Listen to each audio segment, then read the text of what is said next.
मेरा नाम अर्जुन है और यह कहानी मेरे जीवन का सबसे डरावना अनुभव है। दोस्तों, ये तब की बात है जब मैं एक छोटे से शहर में काम के सिलसिले में गया था। वहां रुकने के लिए मुझे एक होटल ढूंढना था, लेकिन किस्मत से या यूं कहे बदकिस्मती से मुझे एक पुराना और वीरान होटल मिल गया। होटल का नाम था सनसेट इन और इसे देखकर ही अजीब सा एहसास हो रहा था। वहां जाने पर होटल के मैनेजर ने बताया कि यह जगह काफी पुरानी है और लोग यहाँ अक्सर एक रात से ज्यादा नहीं रुकते। होटल के अंदर कदम रखते ही मेरे रोंगटे खड़े हो गए। रिसेप्शन का माहौल बेहद शांत था, मानो वहां सदियों से कोई आवाज ना हुई हो। दीवारों पर लगे पुराने पेंटिंग्स जिन पर धूल जमी हुई थी, उन्हें देखकर लगता था जैसे वे कुछ छुपाने की कोशिश कर रही थी। मैंने मैनेजर से पूछा, यहाँ इतना सन्नाटा क्यों है? उसने एक हल्की सी मुस्कान दी और कहा, यह जगह बहुत शांत है, आपको आराम करने में कोई परेशानी नहीं होगी। उसकी मुस्कान में एक अजीब सा डरावनापन था। मुझे कमरा नंबर 13 दिया गया। जब मैं कमरे के अंदर गया तो दरवाजा खोलते ही एक अजीब सी गंध आई। कमरे की लाइट टिमटिमा रही थी और खिड़की पर एक पुराना पर्दा लटक रहा था। जैसे ही मैंने अपना सामान रखा, मुझे लगा कि किसी ने मेरे पीछे से मेरा नाम पुकारा, अर्जुन। मैंने पलटकर देखा, लेकिन वह कोई नहीं था। उस पल मुझे समझ आ गया कि यह होटल आम जगहों जैसा नहीं है। दोस्तों, यह तो बस शुरुआत थी। आगे जो हुआ वह आपको झकझोर कर रख देगा। दोस्तों, जैसा कि मैंने बताया, मेरे कमरे में पहली ही रात कुछ अजीब सा महसूस हुआ। जब मैंने अपना सामान रखा और बिस्तर पर बैठा तो खिड़की पर लटकता पर्दा अचानक अपने आप हिलने लगा, जबकि बाहर हवा का नामो निशान नहीं था। मैंने सोचा कि शायद मैं ज्यादा सोच रहा हूँ और इसे नजरअंदाज कर दिया। रात के करीब 12 बजे मैं सोने की कोशिश कर रहा था, लेकिन तभी कमरे के कोने से किसी के चलने की आवाज आई। पहले तो मैंने इसे अपना भ्रम समझा, लेकिन जब यह आवाज बार बार आने लगी तो मेरा दिल जोर जोर से धड़कने लगा। मैंने डरते डरते अपने फोन की टॉर्च ऑन की और उस कोने में देखने की कोशिश की जहां से आवाज आ रही थी। वहां कुछ भी नहीं था। जैसे ही मैंने वापस मुड़कर बिस्तर की तरफ देखा तो मुझे लगा कि कमरे का दरवाजा हल्का सा खुला हुआ है। मुझे याद है कि मैंने दरवाजा बंद किया था। मैंने धीरे धीरे जाकर दरवाजा बंद किया और अपने आप को समझाने की कोशिश की कि यह सिर्फ मेरी कल्पना है। लेकिन दोस्तों, असली डर तब शुरू हुआ जब बाथरूम से पानी गिरने की आवाज आने लगी। मैंने हिम्मत जुटाई और बाथरूम की तरफ गया। दरवाजा खोलते ही मेरी आंखें चौड़ी रह गईं। नल पूरी तरह बंद था, लेकिन सिंक से पानी अपने आप बह रहा था। मैंने जल्दी से नल बंद किया और पीछे मुड़ा, लेकिन तभी मुझे लगा कि कोई मेरी पीठ पर खड़ा है।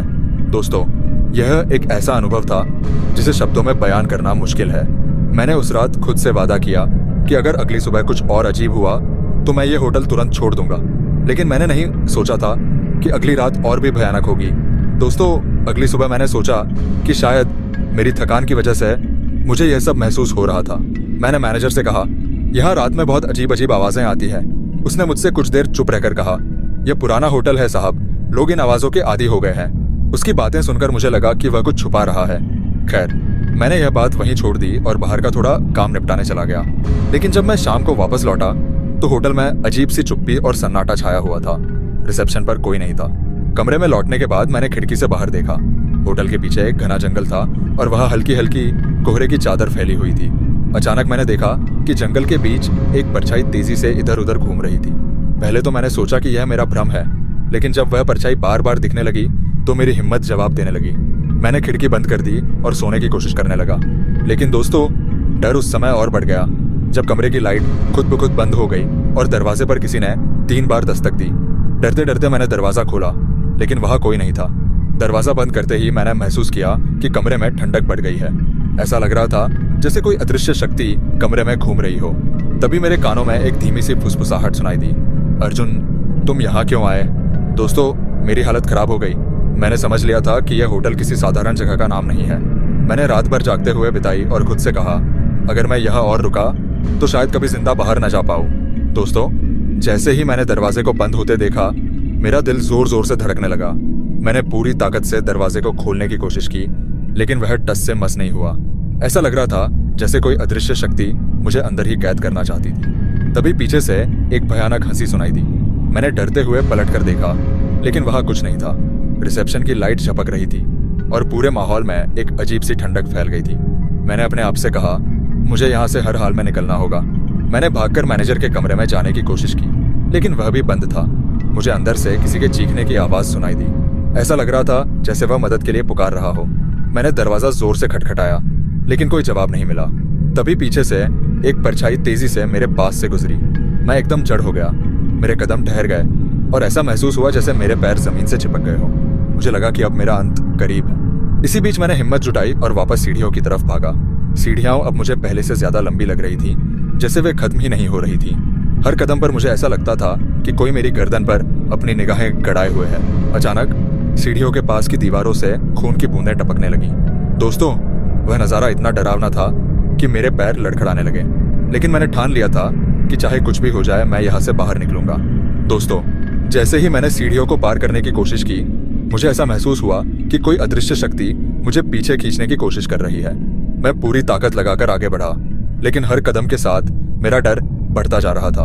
अचानक मुझे अपने कानों में फुसफुसाहट सुनाई दी। तुम यहाँ से बचकर नहीं जा सकते अर्जुन। मेरे दिल की धड़कन इतनी तेज हो गई कि मुझे लगा अब मैं वहीं गिर जाऊंगा। मैंने अपने आप से कहा, डर से लड़ना होगा वरना यही खत्म हो जाऊंगा। मैंने हिम्मत जुटाई और सीढ़ियों से नीचे भागने लगा। जैसे ही मैं ग्राउंड फ्लोर पर पहुंचा, मुझे होटल की दीवारों पर लगी तस्वीरें बदलती हुई दिखाई दी। उन तस्वीरों में मैं खुद को देख सकता था, हॉरर से भरे चेहरे के साथ। हर तस्वीर में मेरा चेहरा डर और पीड़ा से भरा हुआ था। ऐसा लग रहा था जैसे होटल मुझे अपनी कैद में लेने की तैयारी कर चुका है। तभी मेरे सामने एक धुंधली आकृति प्रकट हुई। वह वही मैनेजर था, लेकिन उसका चेहरा अब पूरी तरह विकृत और डरावना हो चुका था। उसने हंसते हुए कहा, कोई भी इस होटल से बाहर नहीं जा सकता। मैंने दरवाजे की ओर दौड़ने की कोशिश की, लेकिन वह अपने आप ही बंद हो गया। तभी मैनेजर की आकृति गायब हो गई और चारों ओर अंधेरा छा गया। मेरे चारों ओर सिर्फ खामोशी और सन्नाटा था। मैंने चिल्लाकर कहा, मुझे जाने दो, मैंने तुम्हारा क्या बिगाड़ा है? तभी एक गहरी आवाज गूंजने लगी, तुमने यहाँ कदम रखा, यही तुम्हारी गलती है। अब तुम हमेशा के लिए यहीं रहोगे। दोस्तों, मैं उस पल पूरी तरह से टूट चुका था। मुझे समझ नहीं आ रहा था कि कैसे इस खौफनाक होटल से बचकर निकलूं। दोस्तों, उस पल जब मैंने तुम हमेशा के लिए यहीं रहोगे सुना, मेरी दुनिया जैसे पल भर में उलट गई। मैंने देखा चारों ओर घना अंधेरा था और मुझे ऐसा लग रहा था जैसे समय रुक गया हो। मेरी सांसें तेज और कठिन हो रही थी और मेरा दिल इतनी तेज धड़क रहा था कि मुझे लगा कि वह बाहर आ जाएगा। मैंने पलटकर देखा, लेकिन अब मुझे वहां कुछ नहीं दिखाई दे रहा था। अचानक मुझे महसूस हुआ कि जैसे कोई मेरी गर्दन पर हाथ रखकर खींच रहा हो। मैं हड़बड़ी में कमरे से बाहर भागा, लेकिन अब वह अंधेरा मुझे पूरी तरह घेर चुका था। जब मैंने बाहर निकलने की कोशिश की तो मैंने देखा कि होटल की सारी खिड़कियां बंद थीं और दरवाजे अब लोहे के फाटक में बदल गए थे। मुझे कोई रास्ता नहीं दिख रहा था। मैं समझ गया कि यह होटल एक जाल है जिसमें फंसा हुआ मैं अकेला नहीं था। आसपास के कमरों से चुपके चुपके तेज और डरावनी आवाजें आ रही थी, जैसे कोई जोर जोर से चीखने की कोशिश कर रहा हो, लेकिन आवाज दब जाती थी। मैंने सोचा कि वह आवाजें भी यहाँ रहने वालों की हैं, जिनकी आत्माएं अब भी इस होटल में भटक रही हैं। मैंने फिर से भागने की कोशिश की, लेकिन तभी मेरी नजर सामने पड़े एक पुराने दरवाजे पर पड़ी। वह दरवाजा आधा खुला हुआ था और अंदर से हल्की हल्की रोशनी आ रही थी। मुझे लगा कि शायद यह एक रास्ता हो सकता है, लेकिन जैसे ही मैं उस दरवाजे के पास पहुंचा, अचानक दरवाजा जोर से बंद हो गया। फिर मुझे लगा कि कोई मेरे पास खड़ा था। मैंने पलटकर देखा और वहां मुझे एक पुरानी महिला दिखाई दी। उसका चेहरा पूरी तरह से कटा फटा हुआ था, जैसे उसकी मृत्यु के बाद किसी ने उसे मांस के टुकड़ों से जोड़ा हो। उसने मुझे घूरते हुए कहा, तुम यहाँ से नहीं निकल सकते। उस भयानक महिला की आंखों में जो अजीब सी चमक थी, वह मेरी आत्मा को अंदर तक हिला देने के लिए काफी थी।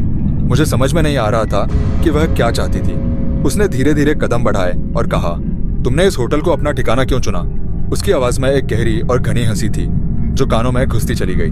उस हंसी के बाद मैंने देखा कि कमरे की दीवारों पर खून के धब्बे दिखने लगे थे, जैसे कोई उन दीवारों पर अपने दर्द और आक्रोश का इजहार कर रहा हो। मुझे महसूस हुआ कि इस होटल में कोई और नहीं बल्कि इन भूतिया आत्माओं का कब्जा है। महिला ने मुझे घूरते हुए कहा, यह होटल एक बार बहुत समृद्ध था, यहाँ कभी खुशियां बसी थी, लेकिन एक रात एक बड़े हादसे ने सब कुछ बदल दिया। उसने मेरी ओर इशारा किया और कहा, तुम भी उनका हिस्सा बन जाओगे जिन्होंने इस होटल में आकर अपना जीवन खो दिया। उसकी बातें सुनकर मुझे ऐसा महसूस हुआ कि इस होटल के रहस्य मेरे दिमाग में समाने लगे थे। मेरी आंखों के सामने उस दिन का दृश्य फिर से घूमने लगा जब इस होटल में एक भीषण आग लगी थी और उस आग में वह परिवार बुरी तरह जलकर मर गया था। उस समय उन्होंने किसी को भी नहीं बख्शा था। महिला की हंसी अब और तेज हो रही थी और मेरे अंदर का डर जैसे और गहरा हो गया था। मुझे अब यकीन हो गया था कि यह होटल सचमुच भूतिया है। लेकिन तभी अचानक सब कुछ शांत हो गया। महिला गायब हो गई और चारों ओर सन्नाटा छा गया। मैंने कमरे की दीवारों पर ध्यान से देखा और पाया कि वहां अब खून के धब्बे नहीं थे। सभी दरवाजे खुले थे और एक उम्मीद की सी झलक दिखने लगी थी। लेकिन दोस्तों, जैसे ही मैंने एक कदम और बढ़ाया, होटल के अंदर से एक और कटा फटा चेहरा प्रकट हुआ। वह व्यक्ति मुझसे बहुत करीब था और उसकी आंखों में वही अजीब सी चमक थी। उसने कहा, तुमने अब तक जो देखा है वह बस शुरुआत है। वह आदमी मेरी आंखों के सामने अचानक प्रकट हुआ। उसकी आंखें सुर्ख लाल हो गई थीं और उसका चेहरा अब और भी विकृत हो चुका था। वह धीरे धीरे मेरी तरफ बढ़ने लगा, जैसे वह मेरे डर का मजाक उड़ा रहा हो। उसकी आवाज में कोई संवेदनशीलता नहीं थी, बस एक गहरी और डरावनी गूंज थी। तुमने देखा क्या है? उसने मुझसे पूछा। मैं कांपते हुए बोला, तुम कौन हो और क्या चाहते हो? वह आदमी मुझे घूरते हुए बोला, हम वही हैं जो इस होटल में मर गए थे। यह होटल सिर्फ हमारे लिए है और अब तुम भी हमारे साथ हो। उसका चेहरा और भी विकृत हो गया और मैंने महसूस किया कि वह मेरे करीब आ रहा था। मैंने पीछे मुड़कर भागने की कोशिश की, लेकिन मेरे पैर जैसे जकड़ गए थे। मैं जितना भागने की कोशिश करता, उतना ही वह आदमी मेरे पास आता जाता। अचानक होटल की दीवारों से चीखने और कराहने की आवाजें आने लगी। उन आवाजों में एक दर्द था, जैसे उन आत्माओं की गुस्से और दुख में डूबे थे। वे मुझे कह रहे थे, तुम यहाँ नहीं बच सकते, तुम भी हमारे जैसे हो, अब हम सब एक साथ हैं। उस अंधेरे और सन्नाटे में यह आवाजें मुझे अंदर तक झकझोर रही थीं। मैं सोचने लगा कि क्या यह सब सच है या मेरी मानसिक स्थिति ने मुझे इस सब का हिस्सा बना दिया है। मैंने पूरी ताकत से चीखते हुए कहा, मैं यहां से बाहर निकलना चाहता हूं। लेकिन फिर एक अजीब सी घनी चुप्पी लग गई। मैं मुड़कर देखा और वह आदमी अब गायब हो चुका था, लेकिन होटल के चारों ओर एक सर्दी की लहर दौड़ रही थी, जैसे किसी ने सब कुछ बंद कर दिया हो। फिर मुझे लगा कि मैं किसी जाल में फंस गया हो और इस होटल का रहस्य और गहरे में डूब चुका है। तभी एक और आवाज सुनाई दी, तुम यहां से कभी नहीं निकल पाओगे। वो आवाज और भी करीब से आ रही थी और मैं अब पूरी तरह से घबराया हुआ था। क्या यह सचमुच हो रहा था या यह सिर्फ मेरी कल्पना थी? जैसे ही वो आवाज और करीब आने लगी, मेरी धड़कन और तेज हो गई। मेरा दिल मानो मेरे सीने से बाहर आने वाला था। मैंने चारों ओर देखा, लेकिन कोई नहीं था। सब कुछ शांत था, लेकिन उस खौफनाक सन्नाटे में कोई भी आवाज मेरे कानों में गूंज रही थी। तभी मुझे होटल के एक पुराने कोने से कुछ हलचल सुनाई दी। मैंने डरते हुए धीरे धीरे उस दिशा में कदम बढ़ाया। जैसे ही मैं उस कमरे के पास पहुंचा, मुझे महसूस हुआ कि कमरे के अंदर कोई हलचल हो रही है। दिल में एक डर के साथ मैंने दरवाजा खोला। सामने की दृश्य ने मेरी रूह तक को हिला दिया। कमरे के अंदर अंधेरे में कुछ अस्पष्ट सी आकृतियां खड़ी थीं। उनका चेहरा नहीं दिख रहा था, लेकिन उनकी चुप्पी और आहें मुझे अंदर तक डराने लगीं। तभी उनमें से एक आकृति ने धीरे से मेरी तरफ इशारा किया और कहा, तुमने जिस गहरी रात में इस होटल को चुना, अब उसका खामियाजा तुम ही भुगतो। उसकी आवाज ने मुझे थामा और मेरी सांस रुक सी गई। वह आकृति धीरे धीरे मेरे पास आने लगी और मैं अपनी जगह से हिल नहीं पा रहा था। मुझे ऐसा महसूस हुआ जैसे मेरी आत्मा और शरीर दोनों ही इस जाल में फंस चुके हैं। वह आकृति मेरे पास आकर रुकी और बोली, हमने इस होटल को अपनी कब्रगाह बनाया है। तुम्हें पता नहीं है, लेकिन इस होटल में छिपी हुई आत्माएं हमेशा किसी नए शिकार का इंतजार करती है। उसकी बातों ने मुझे और भी ज्यादा घेर लिया। उसके बाद उसकी आकृति धुंधली हो गई और अचानक कमरे की दीवारों से खून बहने लगा। दीवारों पर चिल्लाती हुई आवाजें गूंजने लगीं, जैसे कोई अपनी जान बचाने के लिए चीख रहा हो। मैं भागने की कोशिश करने लगा, लेकिन मेरी टांगें जैसे पत्थर हो गईं। मुझे महसूस हुआ कि अब यह होटल मुझे अपने जाल में पूरी तरह से पकड़ चुका था। मेरे पास भागने का कोई रास्ता नहीं बचा था। मेरी टांगें मानो लकवाग्रस्त हो चुकी थीं और शरीर एक ठंडी जंजीर की तरह जकड़ा हुआ था। होटल की दीवारों से खून अब बहने नहीं बल्कि उछलने लगा था। वो खून जैसे मेरी तरफ बढ़ रहा था और हर कदम के साथ उसकी गंध और भी तीव्र होती जा रही थी। अचानक कमरे की हवा में एक ठंडी लहर दौड़ी और मेरी आंखों के सामने एक धुंधली छाया प्रकट हुई। वह छाया धीरे धीरे मेरी तरफ बढ़ी और फिर से वही कटी फटी आवाज सुनाई दी, तुम यहां फंस चुके हो, अब तुम हमारे साथ हो। यह आवाज मेरे कानों में गूंजने लगी और पूरी तरह से मेरे दिल को भरकर मुझे और घबराहट का एहसास दिलाने लगी। मैंने गहरी सांस ली और आखिरी बार भागने की कोशिश की, लेकिन जैसे ही मैंने कदम बढ़ाया, मेरे चारों ओर अंधेरा घना हो गया। वो छाया अब मेरे पास आ चुकी थी और मेरे शरीर में एक खौफनाक ठंडक दौड़ गई। तुम भाग नहीं सकते, वह बोली। यह होटल तुम्हारा इंतजार कर रहा है, जैसे सबका करता है। उसकी आवाज में ऐसा दर्द था कि वो मुझे हर उस शख्स का खौफ दिला रही थी जो यहां पहले आ चुका था। उसके बाद मेरी आंखों के सामने होटल की दीवारों पर धुंधला सा दृश्य उभरा। वह सब लोग जो इस होटल में खो चुके थे और जो आज भी उसकी दीवारों में फंसे हुए थे। उनके चेहरों पर दर्द और नफरत थी और उनकी आंखों में एक बेचैनी। जैसे ही वो शख्स मेरे पास आया, मैं घबराते हुए पलटने को तैयार था, लेकिन अचानक होटल के सभी दरवाजे और खिड़कियां बंद हो गए। पूरा होटल एक किले की तरह बंद हो चुका था। मेरी सांसें और तेज हो गईं और मुझे महसूस हुआ कि अब मेरा शरीर पूरी तरह से अजनबी हो चुका है। मैं महसूस कर रहा था कि उस अंधेरे में कोई ना कोई शक्ति मुझे खींच रही थी और मैं खुद को उस कमरे के अंदर बंधा हुआ महसूस कर रहा था।